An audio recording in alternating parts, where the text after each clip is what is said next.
All right, so another update here. We're getting pretty close. Just got the ORS harness all hooked up for the battery cable. Got the alternators hooked up, the starters hooked up. I swapped out a couple of the bolts that I had on the bell housing and the starter bolts. They were too long. I just had a bunch of washers on them just to get the tranny and the motor mated up. So I got that sorted. Tomorrow I got to get a battery. I got a new coolant tank because this one's all cracked.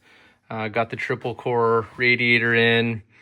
Got the fan shroud on. I've got the 22RE fan on.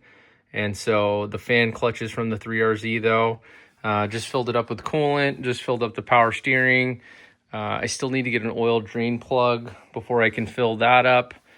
And other than that, it's pretty much ready to go. I do need to tighten a fuel line still. I got the connector all ready to go. That's already on there, but I did not tighten it yet, so I need to do that tomorrow. Got a couple other wires under here to clean up, just zip tie up, and I've got the O2 sensors dangling down there, so that's got to get zip tied up before I tow it over to my buddy, the Fab Lab. Ordered the exhaust crossover from Chillcat. Super cool. Those guys shipped it out with a quickness, and same thing with the ORS Off-Road Solutions. I did not have this battery cable harness that came with the wiring harness, so I ordered that up. So that was super clean, made it really easy to hook up.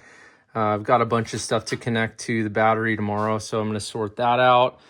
But other than that, once it gets the exhaust, we'll see if she'll fire. So I'll report back. Thanks.